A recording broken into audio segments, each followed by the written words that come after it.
There is a law in this country that can force the company who sold you your washing machine to repair it, replace it, or refund it for free, long after the warranty has run out, and the people who sold it to you are quietly hoping you go your entire life without ever finding out it exists. By the end of this video, you will know the exact law, the exact sentence to say down the phone, and the exact moment a retailer is breaking the rules and counting on you not to notice. Here is how it usually plays out. A family in Leeds buys a washing machine. £600, brand new, the mid-range model the salesperson swore would see them right for years. 26 months later, just over 2 years, the drum bearings collapse. The machine sounds like a cement mixer full of spanners. They ring the shop, and they hear the sentence millions of British households have been trained to accept without a fight. Sorry, that is out of warranty. There is nothing we can do. You should have taken the extended cover. So they bin a 2-year-old machine and buy another one. Hundreds of pounds, gone. Here is the part nobody told them. That phone call was not the end of their rights. It was a company betting that they did not know their rights. Because under UK law, a £600 machine that dies at 26 months may never have been of satisfactory quality in the first place. And the shop, not the manufacturer, is the one legally on the hook to put it right. The warranty expiring changes almost nothing. That is not bad luck. That is the business model. Let me tell you why this matters more in Britain than almost anywhere else. Because the situation here is a very particular kind of trap. On paper, the UK has some of the strongest consumer protection law in the world. The Consumer Rights Act 2015 is genuinely powerful. The problem is that strong law on paper means nothing if the person it protects has been quietly convinced it does not apply to them. And that is exactly what has happened across this country. We have been trained, slowly and deliberately, to believe that our rights begin and end with a warranty card. They do not. The warranty is the floor. The law sits a long way above it. But nobody selling you the appliance has any financial reason to mention that, and several thousand reasons not to. It gets worse here for 3 specific reasons. First, enforcement in the UK is on you. The law does not turn up at your door. You have to know it, name it, and stand your ground while a customer service script tries to talk you out of it. Second, Brexit has made spare parts slower and more expensive to bring in from the EU, which gives retailers a convenient excuse to declare your appliance unrepairable and push you toward a replacement. And third, the further you live from a major city, the thinner the authorised repair network becomes, until a 6-week wait for an engineer starts to feel like a reason to just give up and buy new. The system is not designed to deny you your rights outright. It is designed to make claiming them feel like more trouble than it is worth. That feeling is the product. They are selling you exhaustion. I want to be transparent about how this is built, because a lot of what you read online about consumer rights is either out of date or written by people who have never had to argue with a retailer in their lives. This is based on 4 things. First, the actual text of the Consumer Rights Act 2015 as it stands today, not a half-remembered version from a forum. Second, guidance and reliability data from which? The consumer body that has been pushing the government to go further on this for years. Third, the real-world experience of independent appliance engineers, the people who turn up after the warranty has expired and see exactly how these machines are built and exactly how they fail. And fourth, the enforcement landscape as of 2026, including the new powers that came into force in April 2025 that very few people have noticed yet. No retailer paid for placement in this video. Several of them would quite happily see it taken down. That is roughly how you know it is accurate. To understand how we got here, you have to understand what a guarantee used to mean. In the 1960s and 70s, an appliance was a serious purchase that a family expected to keep for decades. Your grandmother's fridge was a heavy steel box with a single compressor and almost nothing to go wrong. It lasted 30, 40 years. When something did break, a local engineer fixed the part because parts existed and the machine was built to be opened.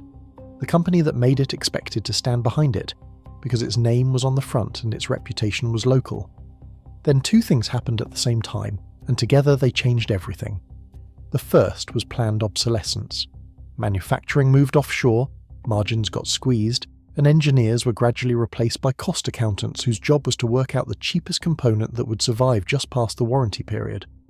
Not the lifetime of the product, just past the warranty. There is a difference, and that difference is the entire game. Take the drum bearing on a washing machine. On an older machine, the bearing sat in a metal housing that could be unbolted, and the bearing pressed out and replaced for the price of the part.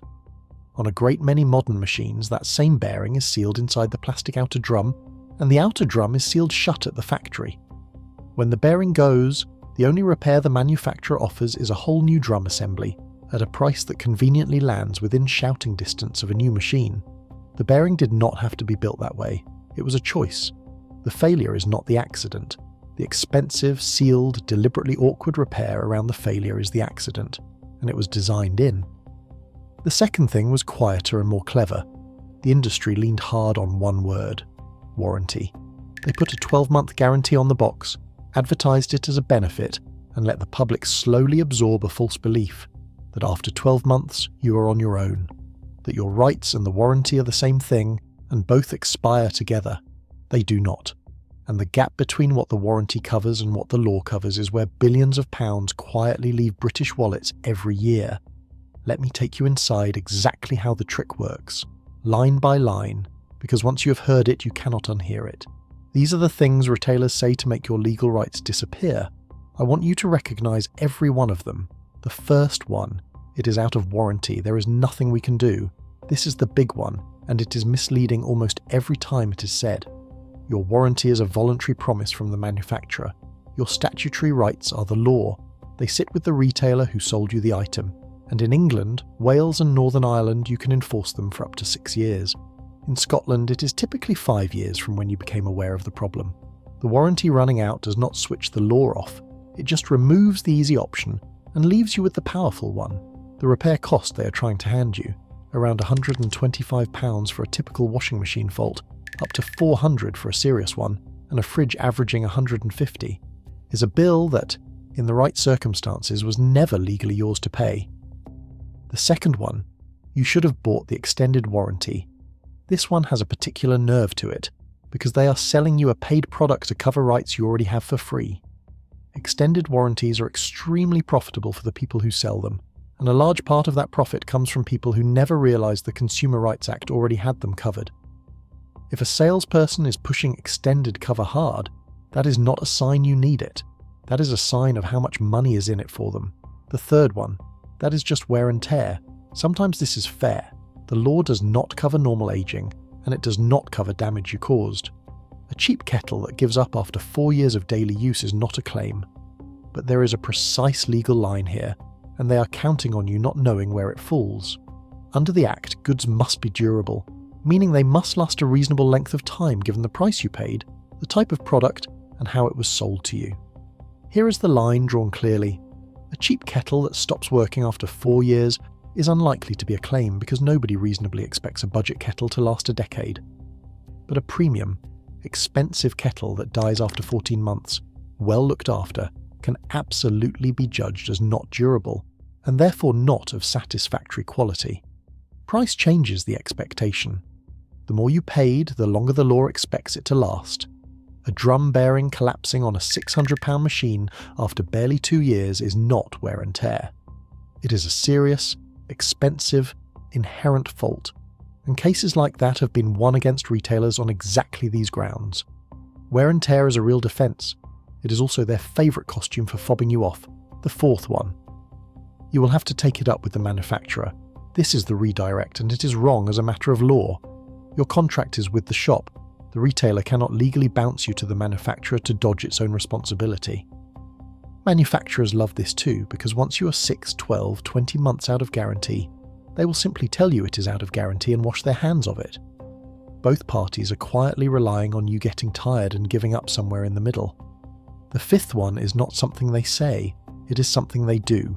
They make the process slow, scripted, and faintly humiliating until claiming what is yours feels like begging. Do not read that as weakness in your position. Read it as the opposite. The harder they make it, the more it tells you there is something real worth fighting for. Before I show you the laws that protect you, I want you to do something. Drop a comment right now and tell me the exact words you were told when an appliance failed just after its warranty ran out. My guess is a huge number of you are going to type some version of out of warranty, nothing we can do. And I am willing to bet a lot of you will say it failed suspiciously soon after that 12-month mark. That is not a coincidence. That is design. And the comments on this video are about to become the largest piece of evidence in Britain that you were all told the same thing by companies reading from the same script. Now, the part they hope you never find out. The laws that are actually on your side. The first and most important is the Consumer Rights Act 2015. Under this law, anything a retailer sells you must meet 3 standards. It must be of satisfactory quality, it must be fit for purpose, and it must match how it was described. Buried inside satisfactory quality is the single most useful word for you: durability. The goods must last a reasonable length of time, not forever. Reasonable. A premium appliance that fails after 14 months can fall short of that standard even though the warranty is long gone. The remedy for falling short is repair, replacement or refund at no cost to you, and the claim is against the shop. The timings matter, so hold on to these. In the first 30 days, you can reject a faulty item outright and demand a full refund. Between 30 days and 6 months, you are entitled to a repair or replacement, and crucially, the law assumes the fault was there from the start. The retailer has to prove it was not. After 6 months, that burden flips onto you. You then have to show the fault was inherent rather than something you caused, which usually means an independent engineer's report. And the whole right runs for up to 6 years in England, Wales, and Northern Ireland, 5 in Scotland. That 6-year figure is not a promise the product lasts 6 years. It is the window in which you are allowed to enforce the standard. The second law is one most people have genuinely never heard of: the Right to Repair regulations, which came into force in July 2021. These force manufacturers of washing machines, washer dryers, dishwashers, fridges, freezers and televisions to make spare parts available, and to keep them available for between 7 and 10 years after a model is discontinued. So when a retailer tells you your 3-year-old machine cannot be fixed because the parts no longer exist, that claim is now, for these products, very often untrue. The parts are legally required to exist. Some of them, the simpler and safer ones like a door seal or a fridge drawer, must be made available to you directly. The trickier parts, like a heating element, must at least be supplied to professional repairers, so the engineer has no excuse either. It is not a flawless law. There is no cap on what they can charge for a part, and it does not cover phones, laptops, cookers or tumble dryers. But for the big white goods, it has quietly pulled the rug out from under the "it is unrepairable" excuse that retailers leaned on for years. The third is the newest, and the one with teeth: the Digital Markets, Competition and Consumers Act 2024. Since April 2025, the Competition and Markets Authority can investigate businesses for breaking consumer law and fine them directly without going to court first. Those fines run up to £300,000, or 10% of the company's worldwide annual turnover, whichever is larger. The regulator opened its first wave of investigations under these powers in November 2025. For decades, fobbing customers off carried almost no consequence. The worst that happened to a retailer was that one stubborn customer eventually got their money back, while the thousands who gave up funded the whole operation. That maths has started to change. A regulator that can hand down a fine worth 10% of global turnover on its own authority without a courtroom is a very different animal to the one businesses got comfortable ignoring. The companies know it even if you do not, and that shift in the balance of power is happening right now, quietly, in your favour. So here is what you actually do. Write these down. Rule 1. Never accept out of warranty as the end of the conversation. Say this calmly, word for word. I am exercising my rights under the Consumer Rights Act 2015. The goods were not of satisfactory quality and were not durable. My claim is with you as the retailer, not the manufacturer. That single sentence changes the entire call, because it tells the person on the other end that you are not the customer their script was written for. Rule 2. Put it in writing, by email, and use the word durable. A phone call can be denied. A paper trail cannot. State what you bought, when, what failed, and that you are claiming under the Consumer Rights Act 2015 on the grounds that the goods were not durable. Keep it short, keep it factual, date it. Rule 3. If you're past 6 months, get the evidence before the argument. An independent engineer's report costs in the region of £80 and states, in writing, that the fault was inherent and not caused by you. Against a £400 replacement, that £80 is the best money you will spend. because it moves the burden of proof from your word against theirs to documented fact against their script. Rule 4. If they still refuse, name the next step. Tell them the matter goes to the small claims court and that you will be citing the act. Most claims never get that far, because a retailer that knows it is in the wrong has no interest in standing in front of a judge over a washing machine. Let me show you why this is worth the 20 minutes of friction, in pure numbers. Option 1. Your appliance fails at 26 months. You accept out of warranty. You buy a replacement for, say, £400. 3 years later, that one fails too because you bought into the same cycle and you spend another £400. Across a decade of accepting the fob off, you have bought 3 or 4 machines and spent well over £1,000, plus the laundrette trips and the wasted weekends waiting in for deliveries. Option 2. Your appliance fails at 26 months. You spend £80 on an engineer's report, send one firm email citing the Consumer Rights Act, and the retailer repairs or replaces the machine at its own cost because it knows the law and would rather not test it. Your total outlay is £80 and sometimes nothing at all. The difference between those two paths is not luck. It is not who you are or how confident you sound. It is one piece of information that the entire retail industry would prefer you never had.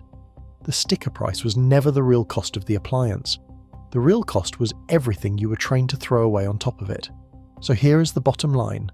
None of this is a conspiracy theory. It is a business model, and it runs on a single assumption: that the average British household does not know the law and will not push back.